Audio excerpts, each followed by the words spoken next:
says it's conducted a nuclear test in the mountainous northeast. North Korea set off the underground blast in defiance of a warning by the UN Security Council. We have discussed the security situation in light of the North Korean missile test. The United Nations Security Council has acted firmly and resolutely to say to the North Koreans that their behavior is unacceptable.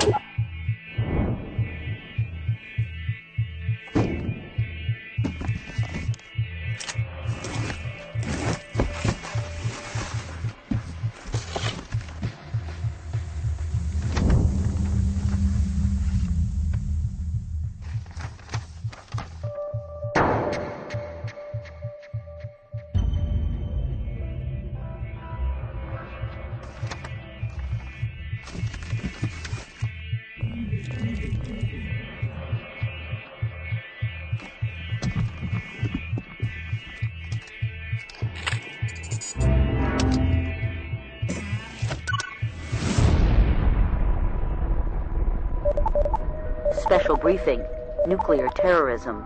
Nuclear terrorism is a real threat. Even a crude nuclear device going off in Times Square, height of rush hour, could kill tens of millions of people. The threat gets worse, particularly in the context of the Iraq War and the war on terrorism. The frustration, the outrage, the anger, and the capabilities of those who would pursue such an attack grow. Terrorists could get hold of a loose nuke, real weapons left over from the old Soviet Union. At the end of the Cold War, when the Soviet Union broke up, 20,000 nuclear warheads were dispersed. They don't have serial numbers. There's no way of tracking all of those warheads. The radioactive materials are not hard to find. There's highly enriched uranium, there's plutonium, there's cobalt, there's strontium-90, just warehouses full of this stuff.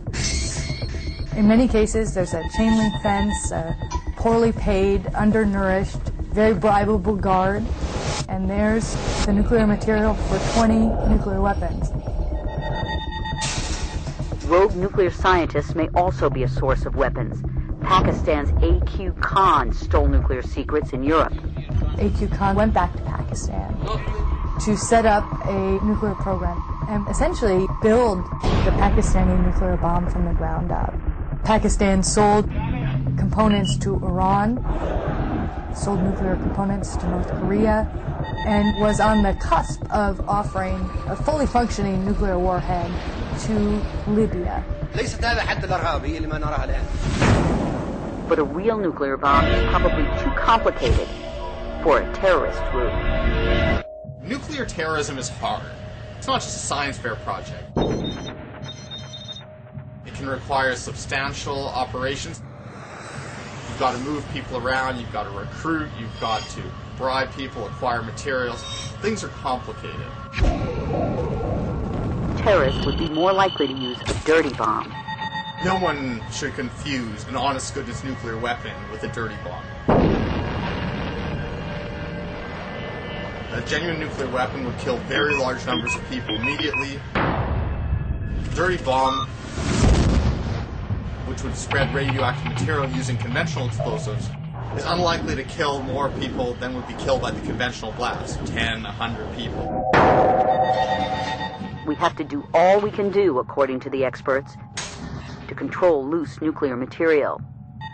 As far as we know, right now, today in the world, Osama bin Laden, the Al-Qaeda network, does not have a nuclear weapon. We need to be taking steps very, very rapidly to ensure that that doesn't happen.